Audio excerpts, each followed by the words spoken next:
میں نے کچھ غریب ایسے بھی دیکھے ہیں جن کے پاس پیسوں کے سوا کچھ نہیں ہوتا۔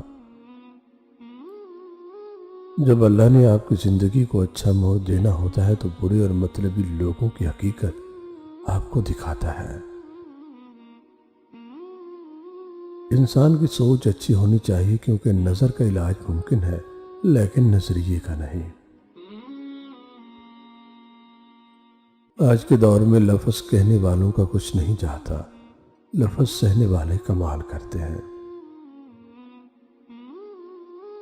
خاموشی میں راحت اور سکون ہے، لفظوں کا سفر تو انسان کو تھکا دیتا ہے۔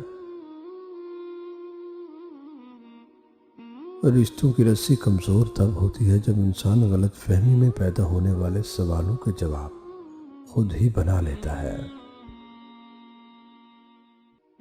کچھ لوگوں کی عادت ہوتی ہے وہ ہمیشہ اپنی ایک ٹانگ اٹھائے پھرتے ہیں، جہاں کسی کی دکھتی رکھ دیکھی وہی رکھ دی۔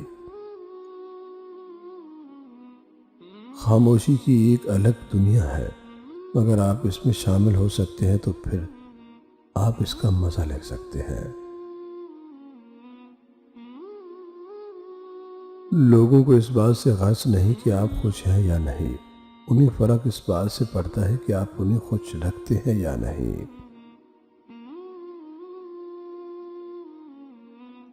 جھکی ہوئی گردن سے موبائل میں اجنبی لوگوں کے رشتے جڑ سکتے ہیں تو حقیقی رشتوں کو بچانے کے لیے گردن جھکنے میں کیا قباحت ہے؟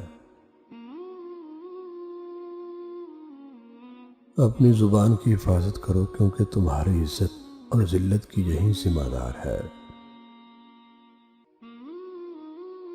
رشتے توڑنے کا مشورہ تو کوئی بھی دے سکتا ہے مگر رشتے جوڑنے اور نبھانے کی ترغیب کوئی باشعور شخص ہی دے سکتا ہے۔ رشتوں کا فرق، اگر بیٹی بیمار ہو جائے تو دکھ لگتا ہے اور اگر بہو بیمار ہو جائے تو ڈرامہ۔ اگر موت کی رفتار کو دیکھ لیتے تو امیدوں سے نفرت کرتے اور کبھی ان کو پورا کرنے میں مصروف نہ ہوتے۔ وقت کی ایک عادت بہت اچھی ہوتی ہے، جیسا بھی ہو گزر جاتا ہے۔ آج تک انسان ایسا کچرا دار نہیں بنا سکا جس میں وہ اپنی نفرتیں، عداوتیں، تعصب اور جہالت کو پھینک سکے۔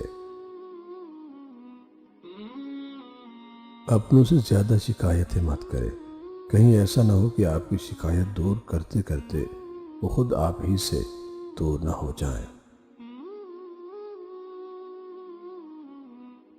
جہاں عزت، سچائی اور خلوص نظر آئے وہاں دوستی کا ہاتھ بڑھاؤ، ورنہ تمہاری تنہائی تمہاری بہترین دوست ہے۔ سچ کے راستے پر چلنے کا یہ فائدہ ہوا کہ راستے میں کہیں بھیڑ نہیں تھی۔ بعض دفعہ کسی کے حالات سن کر اپنے حال پر 1000 بار شکر ادا کرنے کا دل چاہتا ہے۔ ماں کی خدمات سے تو جنت مل جاتی ہے، لیکن جنت کا دروازہ اس وقت کھلتا ہے جب باپ کی عزت و توقیر کی جائے۔ آج کل کے دور میں انسان اتنے رنگ بدلتا ہے کہ گرگٹ بھی شرمندہ ہے۔ ان لوگوں کے ساتھ تو گزارا ہو سکتا ہے جن کی طبیعت خراب ہو، مگر ان کے ساتھ نہیں جن کی تربیت خراب ہو۔ زندگی کی حقیقت جو مل گیا وہ بہترین ہے، جو نہ مل سکا اس میں بہتری تھی۔ رشتے خراب ہونے کی ایک وجہ یہ بھی ہوتی ہے کہ لوگ جھکنا پسند نہیں کرتے۔ کسی نے کیا خوب کہا ہے، کوئی ہاتھ سے چھین کر تو لے جا سکتا ہے لیکن نصیب سے نہیں۔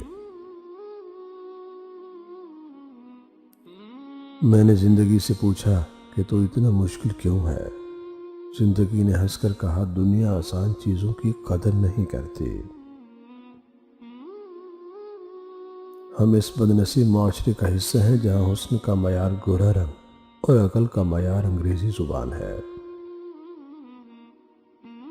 انسان کی طاقت اور بساط صرف اتنی ہے کہ وہ سانس لینے پر بھی اللہ تعالیٰ کی مرضی کا محتاج ہے۔ ہر آدمی اپنے گزشتہ کل کو کھو چکا ہے، کامیاب وہ ہے جو اپنے آج کو نہ کھوئے۔ اگر نیتوں کا اثر چہروں پر نظر آنے لگتا تو معاشرے کا ہر فرد نقاب کرنے پر مجبور ہو جاتا۔ ایک غلط پاس ورڈ سے موبائل نہیں کھلتا تو غلط طرز زندگی گزارنے سے جنت کے دروازے کیسے کھلیں گے؟ اپنی خرابیوں کو پس پیش ڈال کر ہر شخص کہہ رہا ہے زمانہ خراب ہے۔